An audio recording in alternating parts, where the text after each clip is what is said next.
sister is infertile and I'm glad. I, 28F, have an older sister, Angela, 30F, whom I have never liked. She always had to compete with me, but never in a normal sibling rivalry way. Our entire life, she always seemed resentful of my existence, as the spotlight couldn't perpetually shine on her, so she had to step on everything I enjoyed. Per se, if I learned piano, she had to learn piano. If I excelled at a subject, she suddenly became a scholar in it. If I told my mom I had a crush, Angela would be dating that boy in a week. I would always tell my parents when she did this, but I was disregarded, because sisters copy each other, and I can't gatekeep what she likes. She always monitored what activities I did and the clothes I wore, so she could outdo me. If I wore a flannel, Angela would come to school wearing an all-flannel dress. It was 2010, and that was peak fashion in our school LMAO. There was also more praise that followed Angela. Even if I took the initiative to begin the activity first, she was praised because she was better. My parents would miss work to attend her dance recitals, going to every single one, because the world would stop if they missed it. However, I remember maybe 2 of mine they attended because they were stuck at work or were otherwise preoccupied. Angela reveled in this. She would make comments under her breath around our parents. Whenever our parents weren't around, she'd tell me how much she hated me and how I should stop trying because I would always come second to her. She also physically bullied me in school. Angela purposely tripped me, threw things at me, and hit me in the hallways on a nearly daily basis. The school had gotten involved multiple times, threatening Angela with suspension, and my parents fought it every time. My parents repeatedly told administration that this was a family matter and we were just bickering like normal sisters. She was never once reprimanded by either parent. Once Angela was caught impaling a cat on the school fence, and my parents still defended her, saying this was normal teenage behavior. I often was in trouble as Angela would start crying, saying how she was being targeted by the school when I had antagonized her. After one of these occasions, Angela cut and bruised herself to prove to Dad that I was the aggressor. I became a pariah due to Angela's malicious rumors about me, so it was difficult for me to make friends. I resorted to only befriending people from other districts.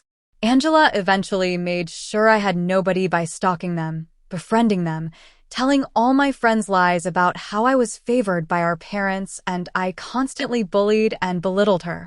She even stole boyfriends of mine doing this, convincing them I was horribly mean and an awful person that copied her every move. Once she catfished me on MySpace for 4 months and baited me into sending her nudes, which she proceeded to send my parents and everyone in school, including teachers. Later on, she told one of the boys I liked that those were actually her pictures and I had catfished her. The day of my high school graduation, my mom sat me down and told me Angela revealed the horrid abuse she'd suffered at my hand, and I was no longer welcome in their home. After moving out the next day, my parents made very few attempts to communicate with me, only the occasional holiday and birthday text. All financial aid was also abruptly ended as soon as I stepped foot on campus. I met my now husband shortly after this, and we were married within a year. They did not feel inclined to attend my wedding or even congratulate me. I informed my parents when I had my first child 8 years ago as an opening, but they have made no attempt to contact or meet any of my 3 children. Best I know of Angela now from what I've heard is that she got married to one of the boyfriends she stole from me in high school, and she's been posting about her infertility issues and how she can't offer my parents their first grandbaby. After years of silence, I received in text at 8 this morning from my mother that I will copy and paste below. Hey, name, it's me, your mama. We haven't talked in a while, and I surely miss you terrible. I wanted to let you know your sister just had a miscarriage earlier this week. Angie and Justin are struggling a lot right now. Send something a little sweet her way. I'm sure she'd appreciate it. Get back to me, I love you. I hate to say it, but I'm glad she's suffering. I'm glad she doesn't get to be a mother. If she tormented me for years, what would she do to a child? Especially a girl?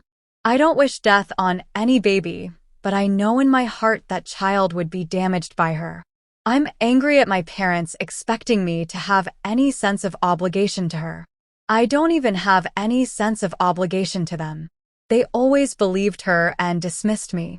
I was always the problem child, and it's strange how my mother can be so warm to me when asking me to do something for my sister. Also the fact they cared more about my sister's now dead fetus than my actual children, who wonder why they only have one set of grandparents. I feel some sort of guilt for it, but I refuse to offer any condolences to my destructive narcissistic sister who has been justified in her bad behavior since birth. Maybe this will change her, help her develop empathy or any type of emotion that isn't hate or vindictiveness. If that happens, I would be more than willing to offer support, but until then I feel nothing but a small inkling of happiness that she's hurt. Am I awful for this? Update. Hey, I'm back with an update. I wanted to thank all of y'all sincerely for the comments, awards, and personal messages I've received. I feel very emotional knowing that my account of my childhood is finally being believed and met with warmth and support. It's been hard for me to talk about as many believe I'm being disingenuous or overdramatic. It's hard to believe, so I get it. So really thank you all from the bottom of my heart.